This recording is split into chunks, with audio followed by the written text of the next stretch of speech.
Suppose करो मेरे पास एक वाटर बॉटल है, ठीक है। एक ट्रांसपेरेंट वाटर बॉटल ले लो, उस पे पानी भरो और उस वाटर बॉटल को रेस्ट पे छोड़ दो।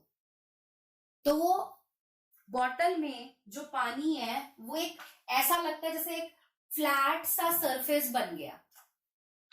लगता है ऐसा। मान लो ये एक बॉटल है, इसमें आपने पानी भरा, तो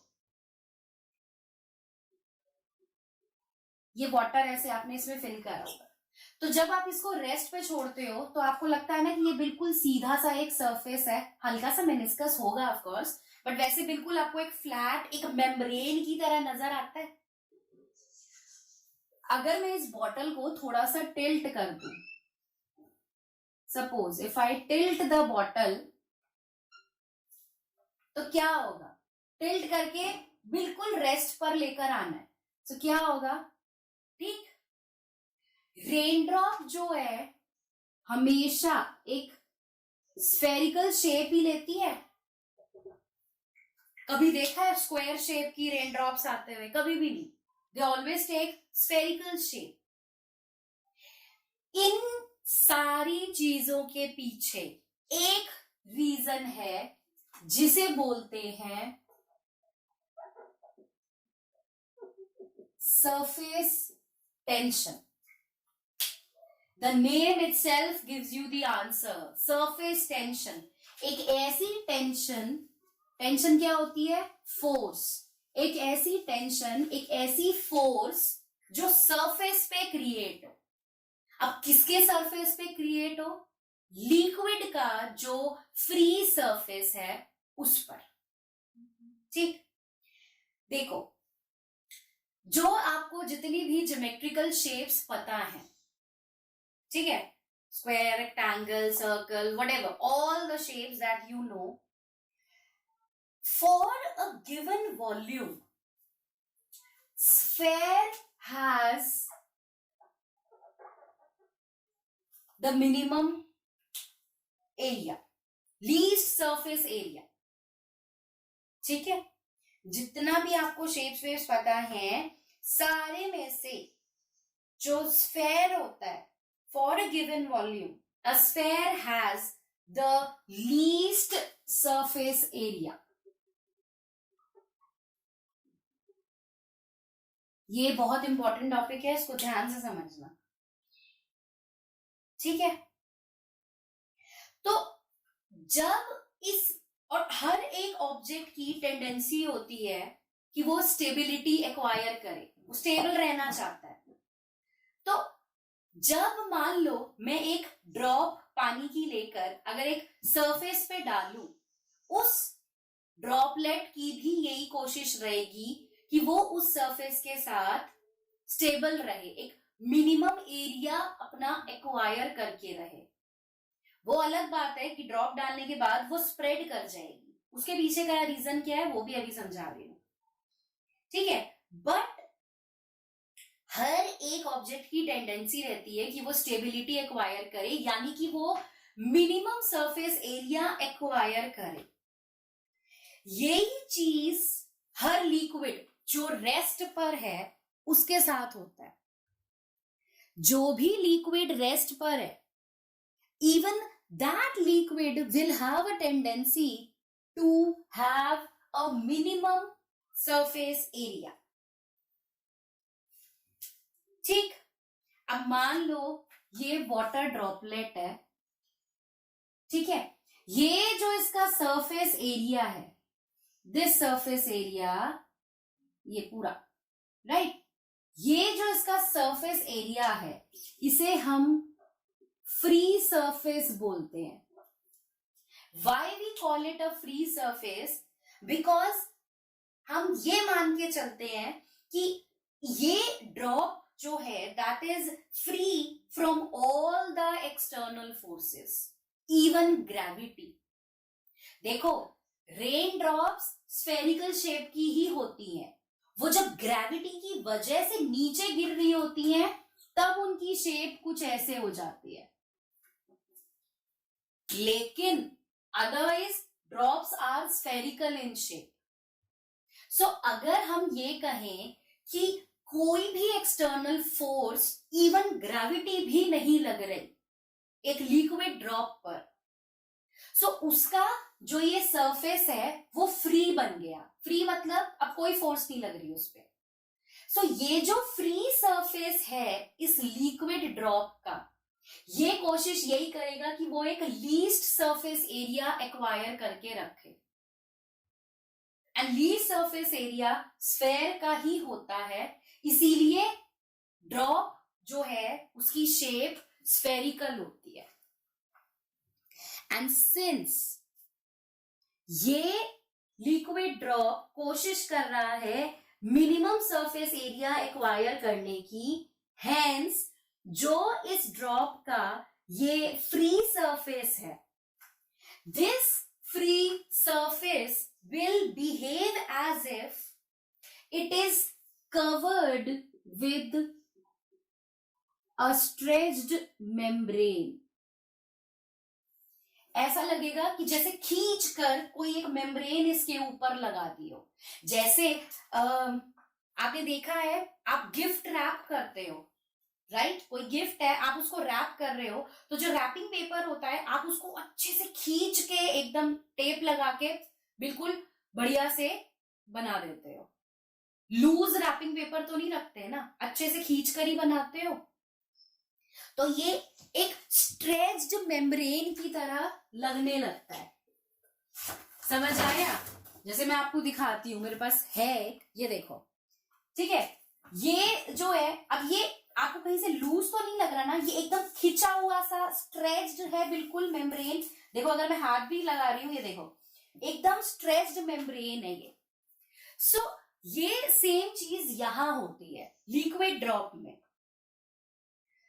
तो जब ये एक स्ट्रेच्ड मेम्ब्रेन की तरह बिहेव करने लगता है, तो हम कहते हैं कि हर डायरेक्शन में एक फोर्स, एक टेंशन लग रही है, उसे सरफेस टेंशन कहते हैं, क्योंकि वो टेंशन, वो फोर्स लिक्विड के फ्री सरफेस पे लग रही है, hence the name surface tension.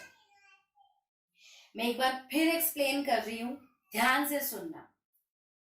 Surface tension is the property of a liquid by virtue of which the free surface of the liquid at rest tends to have minimum area, and as such it behaves as if covered with a stretched membrane। ठीक है? जो भी liquid आप ले रहे हो, वो liquid कोशिश करेगा कि जो उस लिक्विड का फ्री सरफेस है वो मिनिमम एरिया एक्वायर करे और इस तरीके से बिहेव करे कि वो एक स्ट्रेच्ड मेम्ब्रेन की तरह काम कर रहा है। तो लीस्ट एरिया एक्वायर करने का मतलब वो स्फेरिकल शेप का जरूर बनेगा। तो जिस वजह से ये स्फेरिकल शेप एक्वायर कर रहा है और एक स्ट्रेच्ड मेम्ब्रेन की तरह नजर आ रहा है, उसे सरफेस टेंशन कहते हैं। जैसे मैं आपको एक एग्जांपल देती हूं, ठीक है? एक लेट्स से एक पॉन्ड है, पानी का सरफेस है, या पॉन्ड भी छोड़ो, आप एक बड़ा सा टब ले लो, उसमें पानी भर लो and leave it at rest, ठीक है? या पॉन्ड है, पॉन्ड में पानी है, that is at rest. So ये जो वाटर है, पॉन्ड है या वाटर टब में जो भी भरा, इसका जो अपर बिल्कुल ऊपर वाला सरफेस होगा, that surface if at rest, अगर आप उसे अनटच्ड छोड़ देते हो, तो वो एक स्ट्रेच्ड मेम्ब्रेन, एक एकदम खिंची हुई, आप कह सकते हो शीट की तरह बिहेव करना शुरू कर देता है। ठीक? एंड कभी ऑब्जर्व करना, छोटे छोटे जो इंसेक्ट्स होते हैं वो बड़े आराम से इसके ऊपर चलकर जा सकते हैं, डूबते नहीं है वो पानी के अंदर। आप देख सकते हो small insects crawling on the upper surface of water. समझ आया? Small insects can walk on the upper surface of water. यही तो है कि पॉन्ड है, पॉन्ड का जो अपर सरफेस है उसको रेस्ट पर आपने बिल्कुल छोड़ा हुआ है, तो अपर सरफेस एक स्ट्रेच्ड मेम्ब्रेन की तरह काम करता है। तो उस स्ट्रेच्ड मेम्ब्रेन पर ये इंसेक्ट बड़े आराम से क्रॉल कर सकता है। क्यों? क्योंकि इंसेक्ट का इतना वेट नहीं है कि वो इसको पेनिट्रेट कर सके। तो वो जो स्ट्रेच्ड मेम्ब्रेन क्रिएट हुई है ना, वो मेम्ब्रेन एज इट इज रहेगी। एक और एग्जाम्पल देती हूं।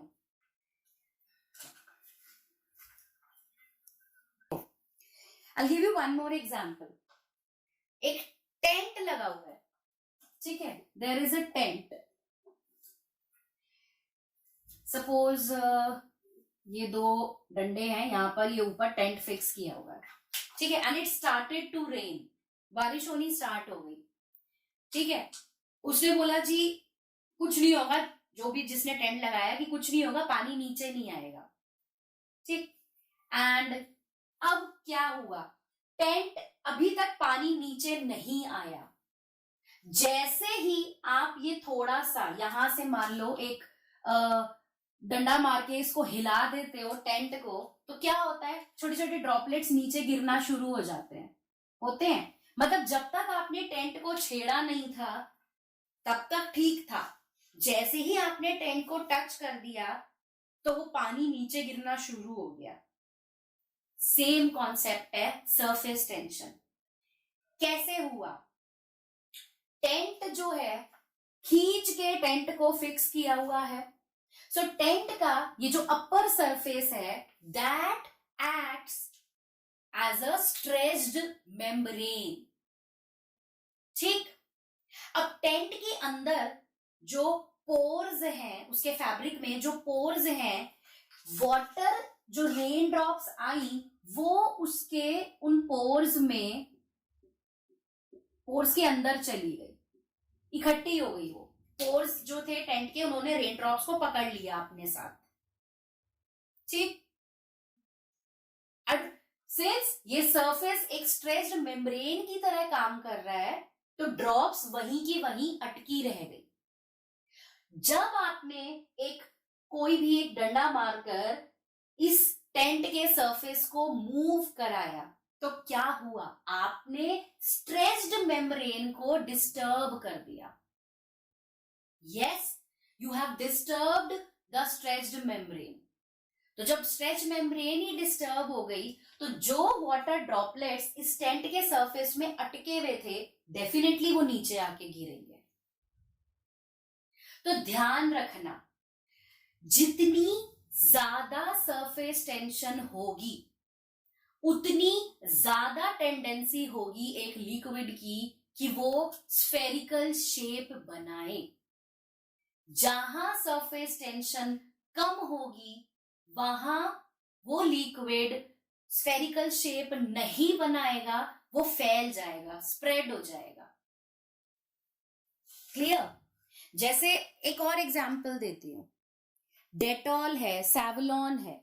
जब चोट लगती है तो आप डेटॉल या सैवलॉन लगाते हो, कॉटन में लेके आप अपना जो भी वूंड है उस पे आप उसको लगा लेते हो।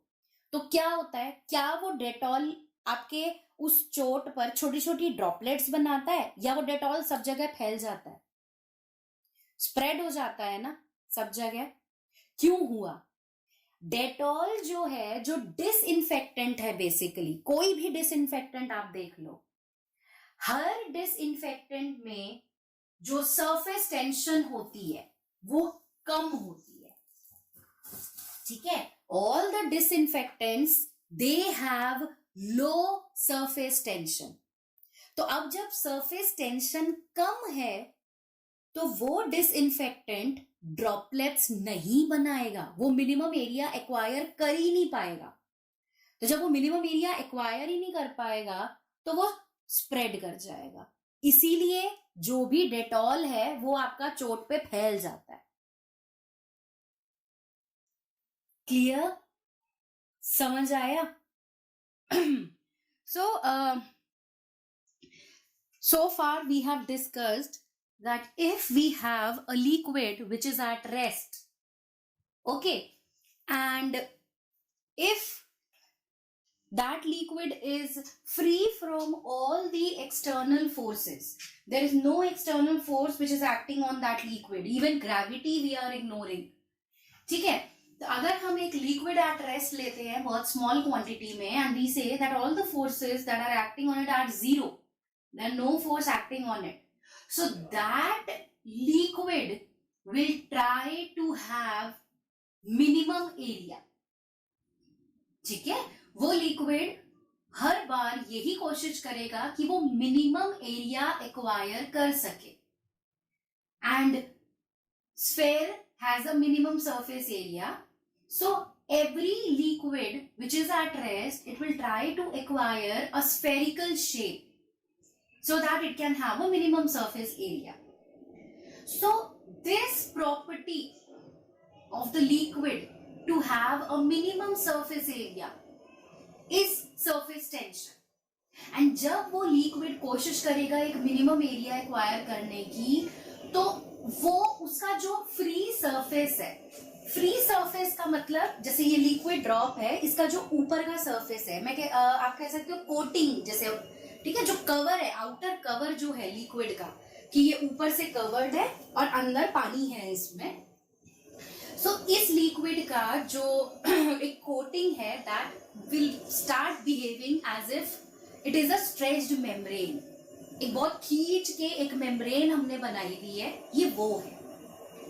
ठीक है, सो surface tension is the property of a liquid by virtue of which the free surface of liquid at rest tends to have minimum area, and as such it behaves as if covered with a stretched membrane. ठीक है, minimum area वो acquire करेगा. सो जितनी ज्यादा surface tension होगी, more is the surface tension, the liquid at rest will have more tendency to acquire surface area, minimum surface area. जितनी surface tension ज्यादा, उतना जल्दी मिनिमम सरफेस एरिया एक्वायर करके स्फेरिकल शेप बना लेगा लिक्विड. जहां surface tension कम होगी वहां लिक्विड स्प्रेड कर जाएगा, वो मिनिमम एरिया एक्वायर नहीं करेगा, स्फेरिकल शेप नहीं बनाएगा. ठीक है, सरफेस टेंशन का एक्सप्रेशन हम कैसे ले सकते हैं.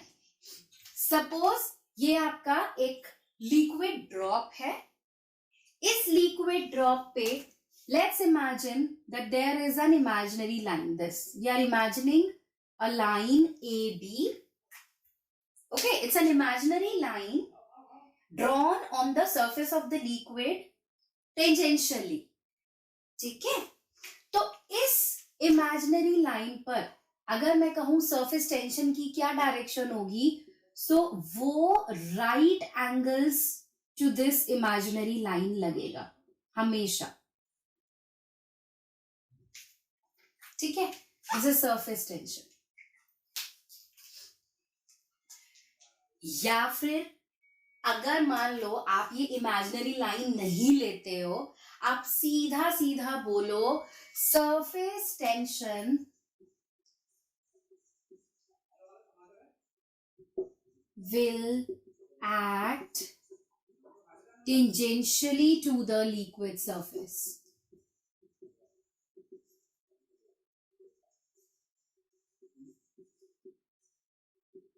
ठीक है, सरफेस टेंशन की डायरेक्शन हमेशा टेंजेंट रहेगी. कहां पर? जो लिक्विड है उसके फ्री सरफेस पर. It is always tangential. And if we see the formula of surface tension को कैपिटल एस से इंडिकेट करते हैं. So this is equal to force per unit length. ठीक है, surface tension is force per unit length. And so यहां से अगर SI unit की बात करें, सो SI unit will be Newton पर मीटर। कभी कभी बच्चे कंफ्यूज हो जाते हैं टेंशन वर्ड पढ़ के, कि टेंशन का मतलब फोर्स होता है, तो वो सीधा SI यूनिट न्यूटन लिखते हैं और डायमेंशंस फोर्स की लिख देते हैं। बेटा, सरफेस टेंशन इज वो टेंशन जो किसी सरफेस पर लग रही है। सो surface tension is force per unit length. Okay, and if we talk about the CGS unit, so CGS unit will be dyne per centimeter. Okay, and dimensional formula निकाले अगर, so dimensional formula क्या होगा? Force is mass into acceleration, so mLt minus 2 upon length, so L। ठीक, so यहां से L and L ये cancel हो गए, सो क्या डायमेंशन आ गई सरफेस टेंशन की? M1 L0 T minus 2। Clear? So this is the dimension. Now is surface tension here, this length which we are taking, this is surface tension is force per unit length. So force is the force of surface tension. L is the length, or I would say the unit length of this imaginary line AB. Okay, L is the length, the unit length of this line, this imaginary line AB, which is drawn tangentially anywhere on the liquid. इस liquid surface पर कहीं भी मैं एक imaginary line AB अगर बनाऊं, तो इस इमेजिनरी लाइन AB की ही लेंथ है ये L। ठीक है, और इस इमेजिनरी लाइन के परपेंडिकुलर डायरेक्शन में सरफेस टेंशन लगेगी। तो आप देख सकते हो सरफेस टेंशन की जो डायरेक्शन है, that is perpendicular to this imaginary line AB, but it is tangential to the direction of the free surface of the liquid. Surface tension. Okay, surface tension is a scalar quantity. Formula देख के आपको लग रहा होगा that surface tension is force per unit length of the imaginary line drawn tangentially on the free liquid surface. अब ये surface tension force पे depend कर रही है, force एक वेक्टर है तो surface tension भी वेक्टर होगा। या आप देखो, आप लिख रहे हो that surface tension will act tangentially to the free surface of the liquid. So ये दोनों चीजें देखकर यही लगेगा कि स्केलर क्वांटिटी नहीं है सरफेस टेंशन, वो एक वेक्टर क्वांटिटी है। बट रियलिटी में surface tension is a scalar quantity. Why? Because it has no specific direction for a given liquid.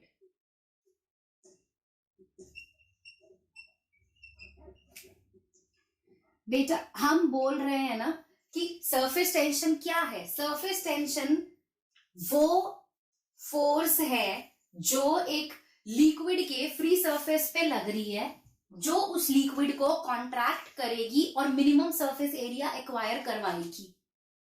अब ये सरफेस टेंशन की कोई एक पर्टिकुलर डायरेक्शन नहीं है। There is no particular direction assigned to surface tension. Surface tension एक liquid surface पे कहीं से भी टेंजेंशियली लग सकती है। So since there is no specific direction of surface tension, that is why it is a scalar quantity.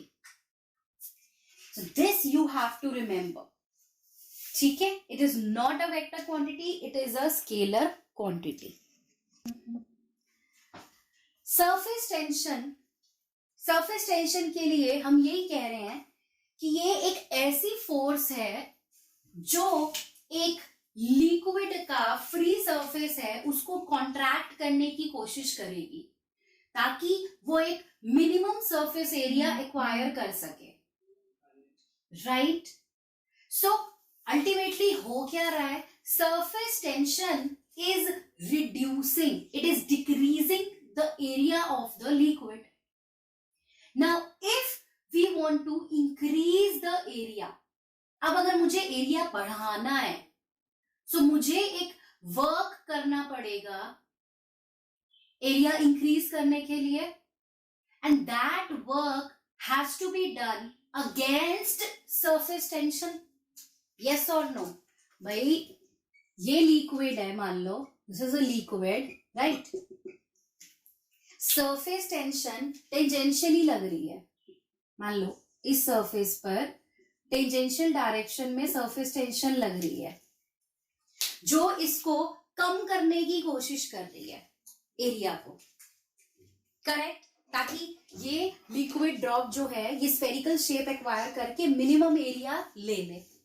Now अगर मुझे अब इस लिक्विड ड्रॉप का एरिया इंक्रीज करना है, so what should I do? I should start applying a force in opposite direction. मैं opposite direction में force लगानी शुरू करूं. Opposite to what? Opposite to this surface tension. तो ये सरफेस टेंशन इसको कम कर रही है, मैं एक फोर्स लगाकर इसको बढ़ाना शुरू कर दूं तो एरिया इंक्रीज हो जाएगा. सो दैट मीन्स अगर आपको एक लिक्विड के एरिया को इंक्रीज करना है सो हमें क्या करना पड़ेगा? We have to perform a work against this force of surface tension. Agree? So now when you are doing this work against this force of surface tension, so what you are doing? You are changing the configuration of the liquid. आप liquid का size बदल रहे हो. सो जब हम किसी भी object का साइज बदलते हैं, कॉन्फ़िगरेशन बदलते हैं, तो कौन सी एनर्जी आती है उसके अंदर? बोलो, पोटेंशियल एनर्जी. यस और नो? पोटेंशियल एनर्जी क्या होती है कि जब या तो आप एक ऑब्जेक्ट को किसी हाइट पे ले जाओ या आप उस ऑब्जेक्ट की कॉन्फ़िगरेशन, आप उसकी शेप साइज बदल दो तो पोटेंशियल एनर्जी आती है. तो यहां पर हम क्या कर रहे हैं? यहां पर ये सरफेस टेंशन इसको कॉन्ट्रैक्ट करवा के मिनिमम एरिया दिलवा रही है. हम इस सरफेस टेंशन के अगेंस्ट एक एरिया इंक्रीज कर रहे हैं. So you are changing the shape, the size of the, not the shape, size of the drop. So एक पोटेंशियल एनर्जी इसके अंदर क्रिएट हो जाएगी. और ये पोटेंशियल एनर्जी कब क्रिएट हुई? जब आपने एक वर्क डन किया.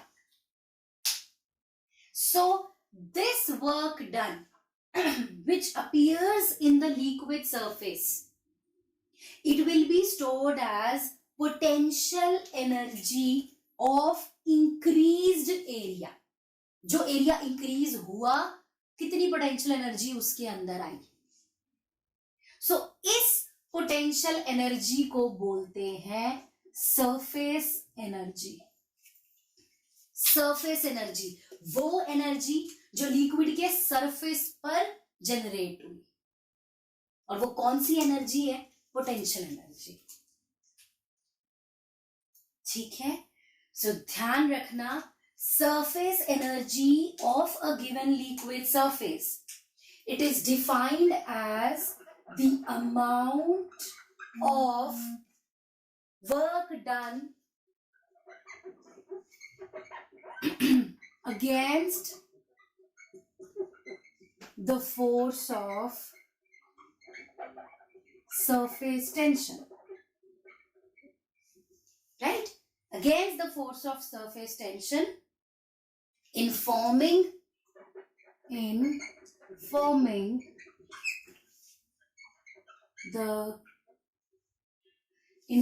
the surface or the liquid surface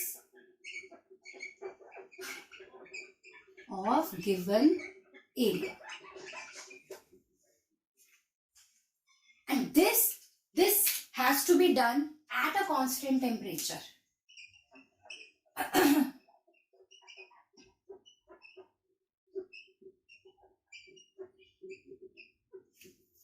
because अगर टेम्परेचर चेंज होगा तो सारे फैक्टर्स ही बदल जाएंगे, टेम्परेचर एनर्जी में चेंज ले आएगा। सो ये सब कुछ कांस्टेंट टेम्परेचर पे करना पड़ेगा, ठीक है। सो ध्यान रखिएगा, सरफेस टेंशन एरिया को कम करने की कोशिश कर रही है, और जब हमें एरिया को इंक्रीज करना है, so we have to perform a work, and that work done will be stored as potential energy of the increased area. So this potential energy of increased area, this is called as surface energy. ठीक, अब surface energy का expression derive करने के लिए अब हम क्या करेंगे, देखो सपोज करो we take a metallic rectangular shaped frame, ठीक है। अब हम सरफेस एनर्जी का एक्सप्रेशन निकाल रहे हैं। So let's take a rectangular shaped metallic frame ABCD, और इस मेटालिक फ्रेम पर लेट्स से यहां पे PQ एक वायर फिक्स करते हैं, ठीक है। There is a wire PQ and fix नहीं, अटैच करते हैं, एंड ये वायर PQ इस मेटालिक फ्रेम पर स्लाइड कर सकती है। आप इस वायर को AB और CD जो ये साइड्स है इन पर आगे पीछे स्लाइड कर सकते हो इस वायर को, ठीक है। अब A और D एंड से इस मेटालिक फ्रेम को पकड़ो और ऐसे करके एक सोप सॉल्यूशन में डिप करो, you dip it in a soap solution, ठीक। और डिप करके वापस बाहर निकालो।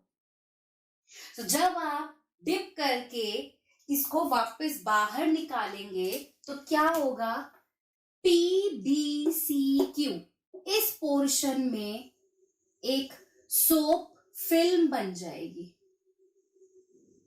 करेक्ट। ये एक सोप फिल्म बन गई। जैसे वो नहीं बनाते वो बच्चे, वो बबल्स बना बना के खेल रहे होते हैं, तो वो एक रिंग शेप्ड होता है, उसमें आप उसको जब आप सोप सोल्यूशन में डिप करके बाहर निकालते हो, आप देख सकते हो एक सर्कल की फिल्म बन जाती है। ये वैसा ही है, ठीक है। आपने इस रेक्टेंगुलर फ्रेम को ऐसे करके सोप सोल्यूशन में डिप किया, बाहर निकाला, तो ये एक फिल्म बन गई, ठीक। अब ये जो फिल्म बनी, अब इस फिल्म के पास दो फ्री सरफेस होंगे, ठीक है। मान लो ये फिल्म है, ठीक है, ये ऐसे है, मैं इसको ऐसे करके दिखा रही हूं, clear.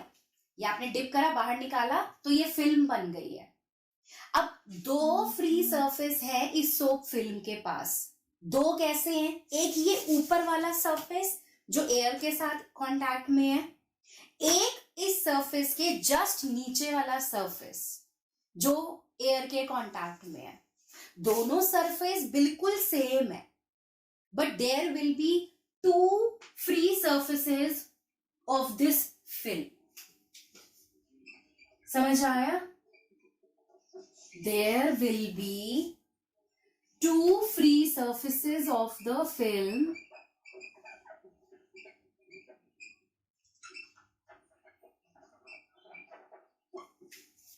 okay, where air and soap film are in contact.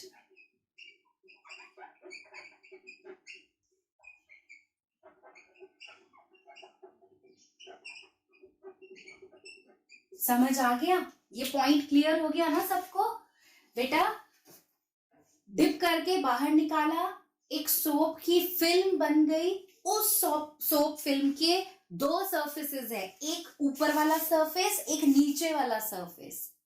ऊपर वाला सोप सरफेस जो है वो एयर के साथ कांटेक्ट में है, नीचे वाला सोप सरफेस भी एयर के साथ कांटेक्ट में है। So there are two free surfaces of the film.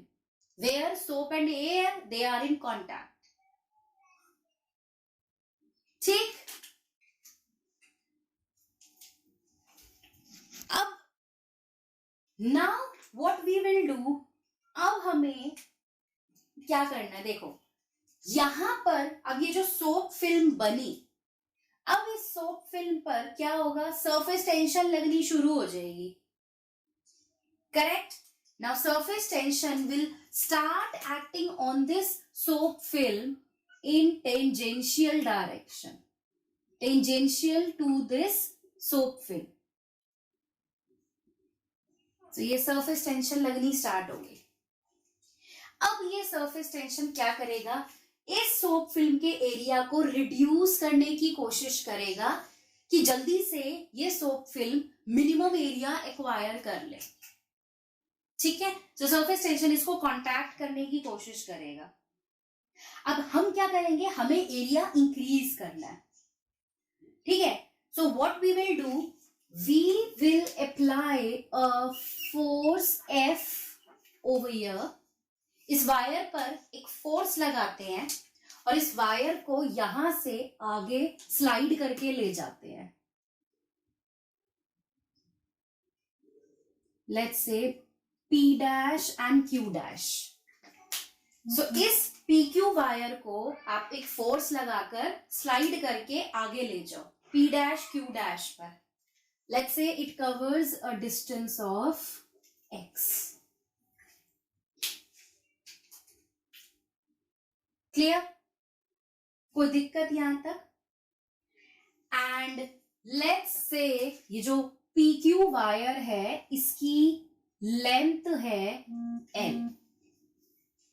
L length है इस वायर की, और X डिस्प्लेसमेंट आपने इसको मूव करा दिया.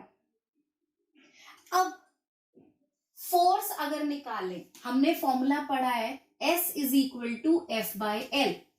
Surface tension is force upon length, so force is surface tension into length. Clear? So यहां पर force आ गई मेरे पास surface tension into length of the wire. But हमने क्या बताया अभी अभी, that there are two free surfaces. So what I'll do, I'll multiply this with 2. मैं इसको 2 से मल्टीप्लाई कर देती हूँ. 2 सरफेसेस के लिए हो गया ये. क्लियर.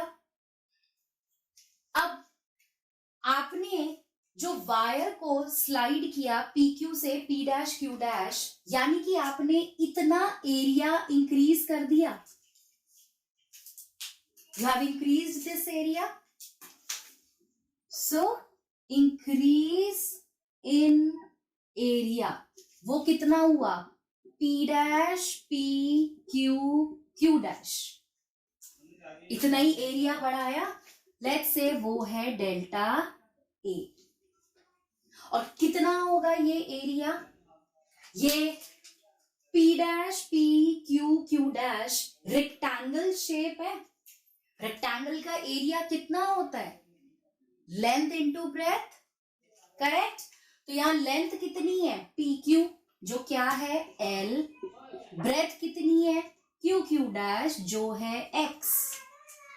सो एरिया आ गया L इंटू X. अब 2 सरफेस है, सो इसको भी 2 से मल्टीप्लाई करना पड़ेगा, क्योंकि जितना एरिया अपर सरफेस का इंक्रीज हुआ उतना ही एरिया लोअर सरफेस का भी इंक्रीज हुआ है. So we multiply it with 2. So ये आ गया इंक्रीज इन एरिया. ठीक. अब जब आपने फोर्स लगा के वायर को स्लाइड किया, that means you have done a work. So कितना वर्क हुआ, work done in stretching the wire, right? Work done in stretching the wire, that will be what, force into displacement. So F into X, X displacement ही किया था cover. Force कहाँ है, ये रहा expression. सो इसकी जगह आ जाएगा S into 2L into x. Clear? मैं इसको ऐसे भी लिख सकती हूँ, S इंटू 2LX, और 2LX अभी आपने निकाला डेल्टा A।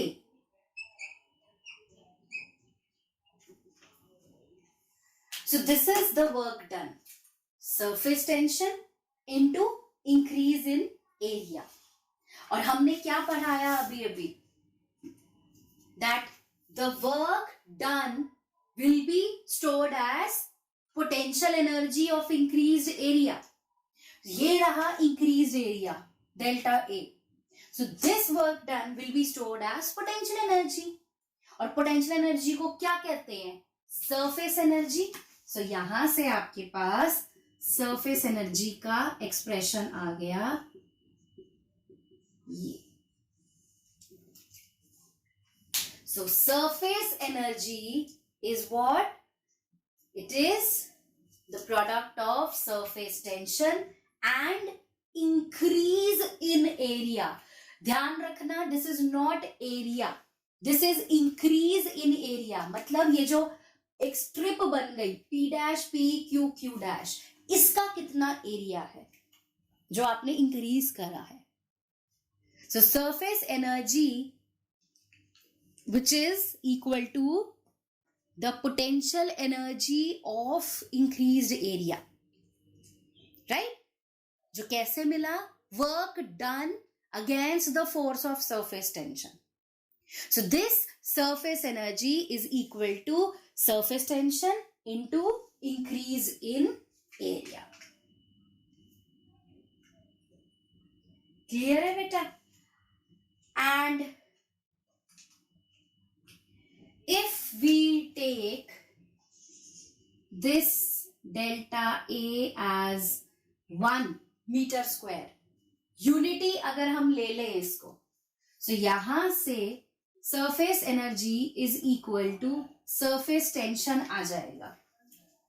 तो यहां से सरफेस एनर्जी की आप एक और डेफिनेशन निकाल सकते हो, या सरफेस टेंशन की एक और डेफिनेशन निकाल सकते हो। Surface tension is defined as the amount of work done in increasing the area of liquid surface by unity against the force of surface tension at constant temperature. ठीक है? surface tension क्या होगा? कितना work done आपने किया एक area को 1 metre square से यूनिटी से इंक्रीज करने में against this force of surface tension, वो क्या है? ये टर्म। और यहां से आप देखो, इस एक्सप्रेशन से आप सरफेस टेंशन का एक और फॉर्मूला निकाल सकते हो। Surface tension is surface energy upon area. एक और फॉर्मूला आ गया। देखो, अगर यहां से ये जो फॉर्मूला आपने पढ़ा था, surface tension is force upon length, इसको अगर मैं L से मल्टीप्लाई डिवाइड कर दूं, सो फोर्स इंटू डिस्प्लेसमेंट बन गया work, L into L, L square बन गया एरिया। तो ऐसे भी याद रख सकते हो आप। ठीक है? सो सरफेस टेंशन के दो फॉर्मूलाज आ गए। Surface tension is numerically equal to force per unit length or surface energy per unit increase in area. Metallic frame ABCD लिया, वायर उसके ऊपर अटैच की PQ, उस वायर को आप स्लाइड कर सकते हो। You take the frame, put it in soap solution, take it out. So there will be two free surfaces of the soap solution, right, or of the soap film, upper and the lower one. ठीक है?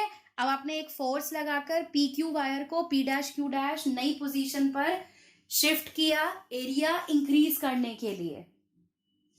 सो कितनी force लगी? Surface tension into length into 2, because there are 2 free surfaces now. Then increase in area हमने निकाल लिया P dash P Q Q dash का which is simple length into breadth, so L into X and multiply it with 2 because of the two free surfaces. बस वहां से work done निकाल लो, force into displacement, आपके पास surface energy का expression आ जाएगा, E is S into delta